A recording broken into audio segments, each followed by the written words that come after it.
샬롬 할렐루야. 출애굽기 20장 4절에서 6절. 너를 위하여 새긴 우상을 만들지 말고 또 위로 하늘에 있는 것이나 아래로 땅에 있는 것이나 땅 아래 물속에 있는 것의 어떤 형상도 만들지 말며 그것들에게 절하지 말며 그것들을 섬기지 말라. 나 네 하나님 여호와는 질투하는 하나님인즉 나를 미워하는 자의 죄를 갚되 아버지로부터 아들에게로 3, 4대까지 이르게 하거니와 나를 사랑하고 내 계명을 지키는 자에게는 1000대까지 은혜를 베푸느니라. 아멘. 십계명 두 번째 제2계명입니다. 십계명 중 제2계명인 우상 숭배를 금하신 내용에 대해서 말씀드립니다. 첫째, 육적인 의미의 우상입니다. 우상이란 형태가 없는 신을 물질적인 형상으로 만들어낸 것으로서 숭배의 대상이 되는 어떤 현상을 말합니다. 나무나 돌, 쇠붙이나 금, 은붙이 등으로 사람의 형상이나 땅 위에 있는 짐승, 곤충, 새, 물속의 어족이나 하늘의 해, 달, 별 혹은 상상 속의 어떤 것을 물질적인 형상으로 만들어 경배하고 섬기는 것이 곧 우상 숭배입니다. 우상은 생명이 없고 축복을 줄 능력도 없습니다. 그런데도 창조주 하나님의 형상을 따라 지음받은 사람이 자신의 손으로 만든 우상을 섬기며 그 앞에 복을 달라고 빈다면 얼마나 어리석은 일입니까? 뿐만 아니라 부적을 의지하거나 죽은 사람에게 제사를 지내는 등 미신적이고 주술적인 행위들도 우상 숭배에 해당이 됩니다. 사람들이 이렇게 헛된 우상을 만들고 경배하는 것은 사람에게는 눈으로 직접 보고 손으로 만져야 만족을 느끼는 속성이 있기 때문이지요. 그러나 영이신 하나님은 사람의 육안으로는 볼 수가 없고 물질적인 현상으로 나타낼 수도 없으니 결코 어떤 형상을 만들어 하나님이라 섬겨서는 안 됩니다. 그런데 어떤 사람들은 하나님을 믿으면서 우상 아닌 우상을 만들어 섬깁니다. 예를 들어 예수님의 그림이나 형상을 놓고 경배하거나 혹은 동정녀 마리아나 믿음의 선진들의 형상을 만들어 경배하기도 하지요. 동정녀 마리아나 믿음의 선진들은 피조물이요 경배의 대상이 아닙니다. 오직 성부, 성자, 성령 삼위일체 하나님만 우리가 경배하고 기도할 대상이지요. 또 성자 예수님의 형상을 만들었다 해도 진짜 예수님 모습이 아니요 화가나 조각가의 상상물에 불과하므로 이것에 경배하고 기도한다면 역시 우상 숭배가 되는 것입니다. 어떤 사람들은 십자가를 우상이라고 말하는데 십자가는 우상이 아니라 우리가 믿는 복음의 상징물이지요. 예수님께서 죄인들을 위해 나무 십자가에 못 박혀 보혈을 흘리고 돌아가셨기 때문에 우리는 십자가를 바라보며 예수님의 보혈과 공로와 구원의 은총을 기억하는 것이지요. 그러니 십자가 자체가 무슨 숭배의 대상이나 우상이 되는 것은 아닙니다. 또 예수님을 양을 안고 계신 성화나 최후의 만찬 등의 그림도 그 자체가 우상이 되는 것은 아니지요. 예수님께서 선한 목자가 되어 주신다는 사실이나 그 행적을 표현하기 위한 그림일 뿐입니다. 그런데 그림에 있는 예수님을 향해 경배하거나 기도한다면 우상이 되는 것이고요. 어떤 사람들은 모세도 우상을 만들었다라고 말하기도 합니다. 민수기 21장에 나오는 불뱀 사건을 말하는 것이지요. 이스라엘 백성들이 하나님을 원망하다가 불뱀에 물려 죽어갈 때 모세가 놋으로 뱀을 만들어 장대에 달았는데 불뱀에 물린 사람들이 하나님의 말씀에 순종하여 놋뱀을 바라보기만 하면 죽지 않을 수 있었습니다. 이때 하나님께서 놋뱀의 형상을 만들게 하신 것은 그 형상을 숭배하게 하려는 것이 아니라 장차 율법의 저주에서 우리를 구원하실 예수 그리스도에 대한 예표로서 주신 것입니다. 하나님의 명령에 순종하여 놋뱀을 본 사람들은 자신들의 죄로 인해 멸망받지 않았던 것처럼 죄로 인해 사망의 길로 가던 영혼들이 십자가에 달리신 예수님을 주로 믿고 영접할 때 구원받고 생명을 얻게 됨을 나타내지요. 모세도 우상을 만들었다라고 오해하는 사람들은 이런 영적인 의미를 알지 못하기 때문입니다. 그래서 옛날 훗날 히스기야 왕이 이스라엘 모든 우상을 척결할 때에 놋뱀을 부수고 그것을 르후수단 놋조각으로 하였던 것입니다. 놋뱀이 우상의 대상이 되어서는 안 됨을 알려주고 있지요. 두 번째 영적인 의미의 우상입니다. 영적인 의미로 우상이란 하나님보다 더 사랑하는 모든 것입니다. 만일 부모나 남편, 아내, 자녀 혹은 자기 자신을 하나님보다 더 사랑한다면 바로 이들이 영적으로 우상이 되는 것입니다. 이 말씀은 오직 하나님만을 사랑하고 다른 사람을 사랑하면 안 된다는 뜻이 아닙니다. 예를 들어 하나님의 자녀들이 진리 안에서 부모를 사랑하는 것은 당연한 일이며 하나님께서도 네 부모를 공경하라 하셨습니다. 그러나 부모를 사랑한다는 이유로 진리를 벗어나는 행동을 한다면 이는 영적으로 우상을 섬기는 것과 마찬가지이지요. 가령 불신자인 부모의 마음에 맞추기 위해서 주의를 어긴다면 하나님보다 부모를 더 사랑하는 것입니다. 이는 하나님을 서운하게 할 뿐만 아니라 부모에 대해서도 진정으로 사랑한다 할 수가 없지요. 누군가를 정말 사랑한다면 그가 구원받고 영원한 생명을 얻게 해줘야 합니다.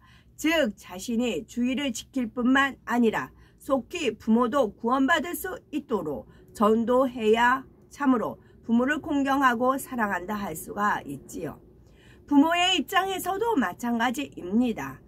정령 자녀를 사랑한다면 하나님을 먼저 사랑해야 합니다. 아무리 자녀를 사랑해도 사람의 힘으로 원수 마귀로부터 지켜줄 수 없고 불치의 병이 걸릴 때 치료해 줄 수도 없지요.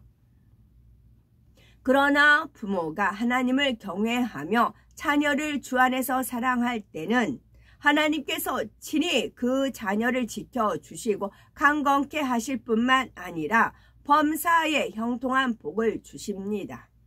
이처럼 우리가 먼저 하나님을 사랑하고 그 안에서 모든 사람을 사랑할 때라야 비로소 진정한 사랑을 나눌 수가 있습니다. 그러니 하나님께서도 하나님을 가장 사랑하라 하시며 우상을 섬기지 말라 하시는 것입니다. 이런 영적인 의미를 이해하지 못하고 교회에 갔더니 하나님만 사랑하고 가족들을 사랑하지 말라더라 라고 오해해서는 안 되지요. 오늘날 하나님을 믿는다 하면서도 하나님보다 물질을 더 사랑하여 주일조차 온전히 지키지 않는 사람들이 많습니다. 또한 세상 명예와 권세를 지키기 위해 하나님의 명령을 어기는 경우도 있는데 이러한 것이 다 영적인 우상 숭배이지요. 어떤 사람은 연예인, 운동선수 등을 하나님보다 더 사랑하여 우상으로 삼습니다. 물론 그들이 달란트를 존중하고 좋아할 수는 있지만 하나님보다 더 사랑한다면 그로 인해 하나님과는 점점 멀어지게 됩니다. 이 외에도 어떤 사물이나 물건을 좋아하여 온통 마음을 빼앗긴다면 이런 것도 우상이 될 수가 있습니다. 세 번째, 우상을 숭배하지 말라는 계명에 순종할 때와 불순종할 때의 결과입니다. 출애굽기 20장 5절에서 6절을 보면 우상을 숭배하지 말라는 계명에 대해서 순종하는 사람에게 내려질 축복과 불순종하는 사람에게 대한 경고가 나옵니다. 나 여호와 너의 하나님은 질투하는 하나님인즉 나를 미워하는 죄를 갚되 아비로부터 아들에게로 3, 4대까지 이르게 하거니와 나를 사랑하고 내 계명을 지키는 자에게는 1000대까지 은혜를 베푸느니라 하셨지요.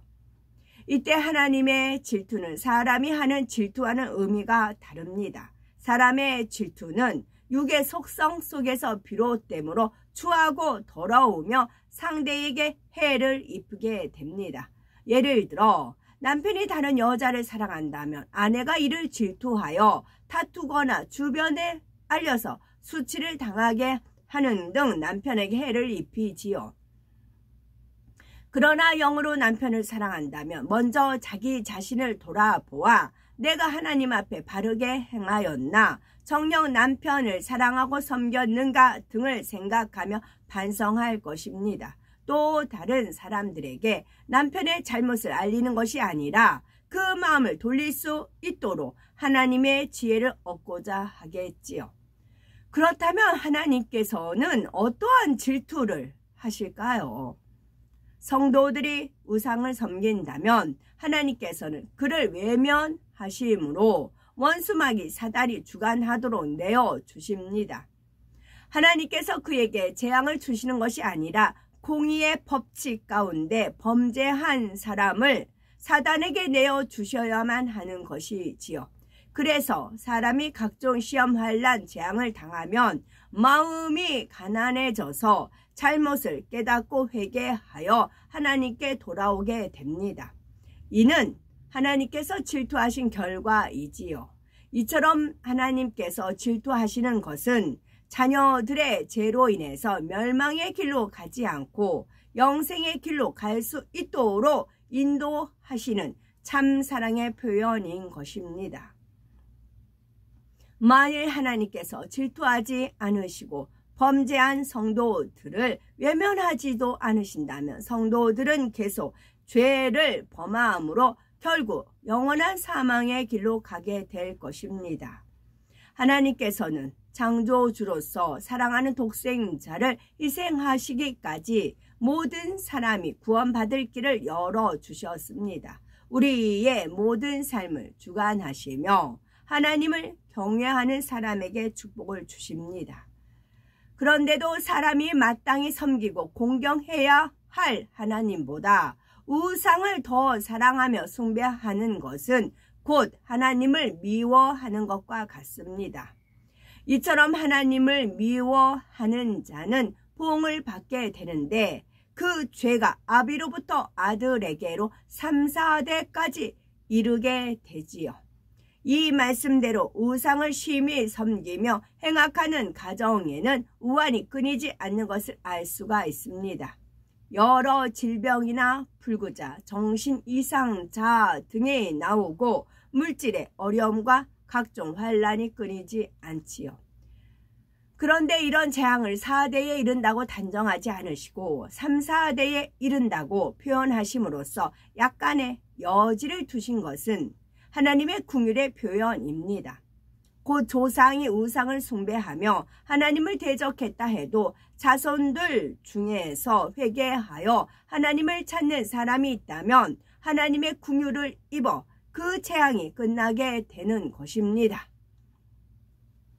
그러나 이런 가정의 자녀들은 하나님을 믿는 것도 쉽지 않고 주님을 영접한다 해도 조상들과 영적인 끈으로 묶인 것과 같아서 신앙생활에 어려움을 겪는 것을 봅니다. 원수마귀 사단이 계속 송사하며 어찌하든 사망으로 끌고 가려고 믿음을 갖지 못하도록 해방하는 것이지요. 그러나 이럴 때도 끝까지 겸비한 마음으로 조상의 죄를 대신 회개하고 자신의 악을 버려나가면서 하나님의 긍휼을 구할 때 하나님의 은혜 가운데 지킴받을 수가 있습니다. 반면에 하나님을 사랑하고 계명을 지키는 사람은 1000대까지 곧 영원히 은혜를 누립니다. 재앙은 3, 4대에 이르나 축복은 1000대에 이르게 하신다는 말씀을 볼 때 그 안에 담긴 하나님의 사랑을 다시 한번 깨달을 수가 있지요. 그러므로 자기를 위하여 우상을 만들지도 말고 섬기지도 아니하므로 천대까지 약속하신 하나님의 축복을 풍성하게 받아 누리는 복된 우리가 되어야 되겠습니다. 아멘.